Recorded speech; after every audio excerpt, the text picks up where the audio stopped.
We're back, continuing our draft speculation, what could and should happen for every team in order, picks 1 through 32. We are on pick 23, the Green Bay Packers. Now, we all know that the Green Bay Packers are good when they want to be good, and they're bad when they want to be bad.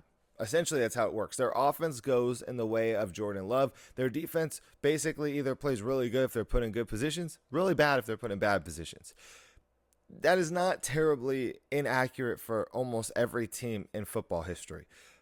You go the way of your quarterback. Adding Josh Jacobs was a huge addition to this team. And look, their wide receiver play has been up and down. Jaden Reed, in my opinion, is their best wide receiver threat. He's explosive and he's dynamic. You can get the ball to him in a lot of different ways. Watson's a good option. Wicks is a good option. Romeo Doubs has had his ups and his downs with this team.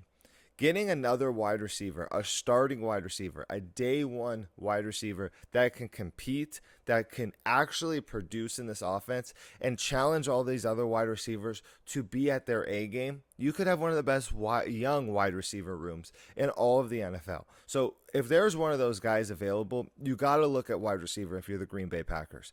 You also have to consider a day one starter at left tackle. Right now, the left tackle position has kind of been in fluctuation.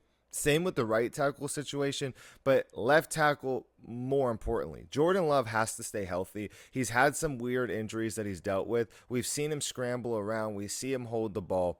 Get that offensive line secured. They go out and get Aaron Banks from San Francisco.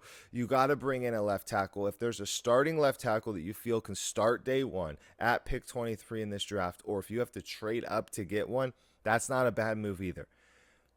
But the one thing that sticks out to me right now about the Green Bay Packers and where they're sitting in this draft, they might have a plethora of defensive back options, a plethora of corners to pick from. I mean, we haven't even broke the surface of talking about the corners in this year's draft. There are so many talented corners that could easily find their way into the first round, or first round talents that are going to be selected in the second round based on how these boards are going to fall.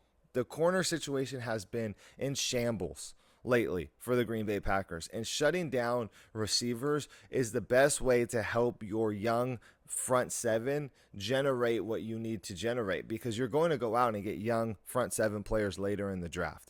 I think the Packers have to find a day one starter at one of those three positions in the first round, and I would not shock me if they have to trade up to get one of them. And we know what their styles and their preferences of how they do things in the draft, but finding a day one starter at pick 23 is an absolute necessity for the Green Bay Packers on Thursday.